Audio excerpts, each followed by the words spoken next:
Hi! Good afternoon!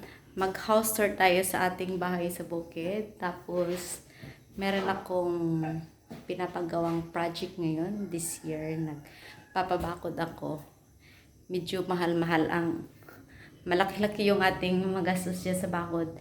Pero sulit naman. So, nandito ako sa aming kitchen. Ayan. At hindi pa natapos talaga yung bahay. Dahan-dahan kasi walang budget. Dito ang aking kwarto na wala pang mga gamit kasi hindi pa tapos. Ayan. Hindi pa siya tapos.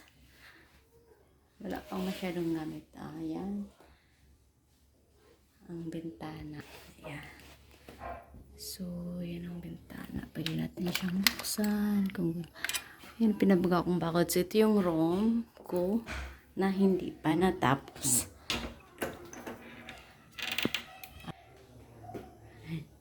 Yung living room namin, yung old pa siya, kahoy pa siya. So, ito yung next kong project na ipapagawa. Papakoncrete ko. May dalawang cartridge yan.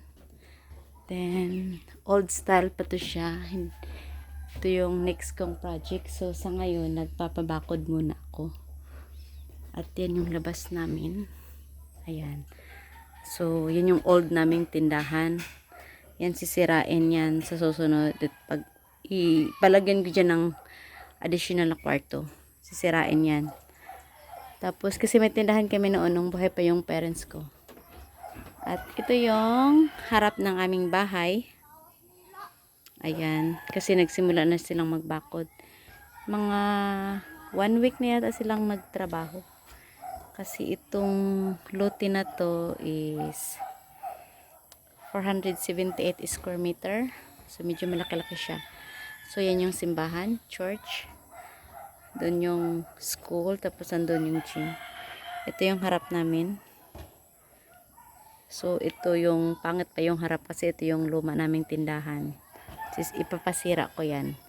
At meron kaming malaking puno ng makupa. Wala pa siyang bunga sa ngayon. Kasi pinapatanggalan ng mga sanga, bagong tubo na naman yan. So, ayan. Ito yung harap. Doon tayo dadaan sa may kusina kasi nandun yung chinilas ko. At yan, lumang style yan. O yan, see? Yan, ang lumang style ng ating bahay. Pachulo! So, malaki-laki din itong bahay namin. At andito yung CR namin. Isa pa lang yung CR pero magpadagdag ako ng isa sa susunod.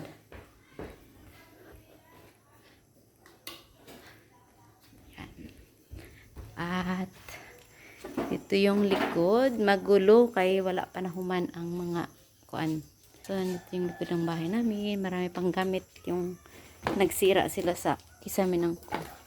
At ito yon, nag-start na sila maglagay ng pundasyon sa haligi. Mga pila ni kahaligi dong? 23 ni kahaligi, daghan. So kasi dito sa probinsya mano-mano yung trabaho ba. Ayun.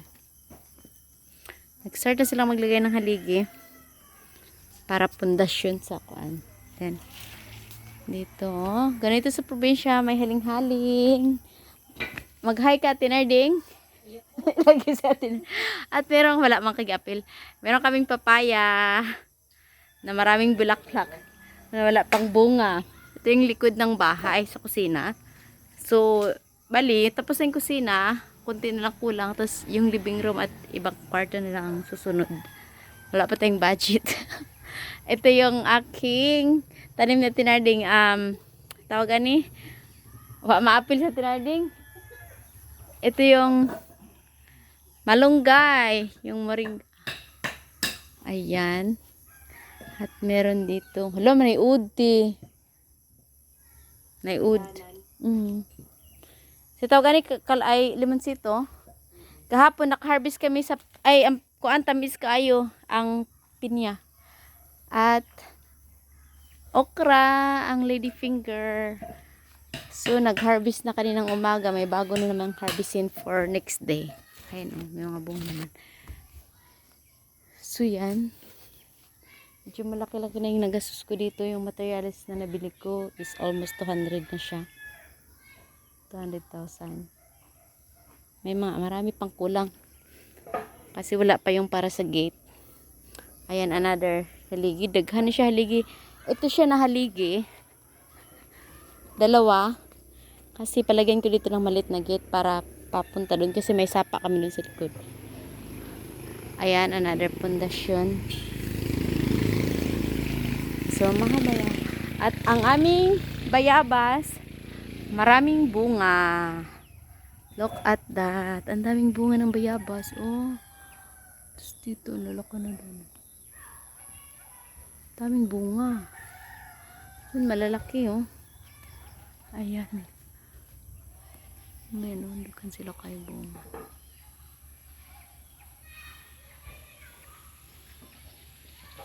Maraming bunga yan. Tapos gilid kami ng kalsada. Ayan. At ito yung may another papaya. May maliit ditong puno ng bayabas. Ang cute. Namunga siya. Ayun, binabalot namin kasi inuud pag walang balot. Yung iba nga, oh, mga hinog na. Merong may iba may uod. Yung iba wala. Sabi daw, babalutin para hindi siya makagat ng mga, anong tawag niyan? Ang fruits flies. Ayan. Ito yung pagitan namin. So, bali, kapitbahay namin ang church. At ayan. Dito yun ang gate namin. Dalawang gate, malaki at maliit. Para pag may sasakyan na papasok, wala naman ako sasakyan. Pag may sasakyan na papasok pala. Ayan, another foundation. At dito, maraming haligi dito sa harap. At dito, malalim tong dalawang pundasyon dito dahil ito yung magiging gate. Itong dalawang malalim. So, ayan. Hindi pa siya tapos. Siguro may 3 weeks pa sila bago matapos. 3 to 4 weeks. So, ito yung harap ng bahay namin. So, pangit pa siya. Pero pag magkapera ulit tayo, ayan ang next project natin.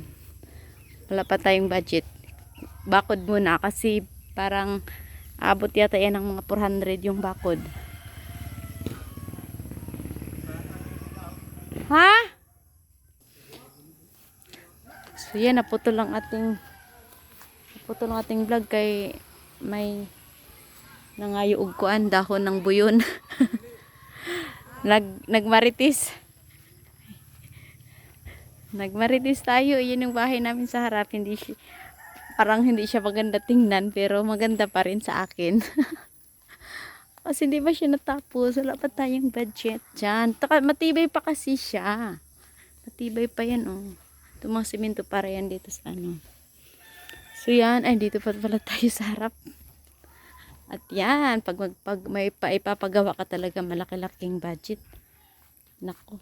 Kaya kailangan handa-handa mo yung bulsa mo. Ayan. Ito talaga yung luma. Maganda to dito yung tindahan namin noon. Hindi pa siya nasira. Malawak to sa loob. Ayan. Ito yung labas lang to ng tindahan noon. Yung pinapagawa ko. Ako din nagpagawa nito noon.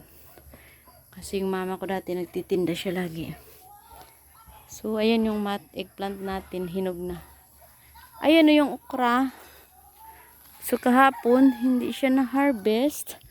Ngayon, malalaki na naman. Oh. Mabilis siyang tumigas. Kailangan araw-arawin ang harvest niya. Ang dami ko nang nakain yan. Ayan pa, oh. May mga maliliit pa. So, hanggang dito. Ito yung another poste. Bukas yata nila tanggalin yan. Ayan, oh. Dito yung sa kabilang side. So, maganda nga yun pag nasira na talaga to. Mabilis lang paklasin.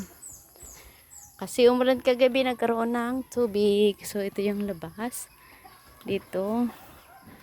Pag next ko tong ipagawa to, ipasira, hanggang dito na yata. Kasi malawak pa yung space. At ito yung kalahati, yung kitchen ko doon. At saka ito yung lumang living room. Dito pa, simento ko pa. Dahan-dahan kasi wala tayong pera. Ayan ang likod ng ating bahay. So, dito ako nang galing dati. Dito, dikit ko lang yung ano. So, ipasiminto ko na dito pag matapos silang magbakod. At, yan ang ating update. Thank you.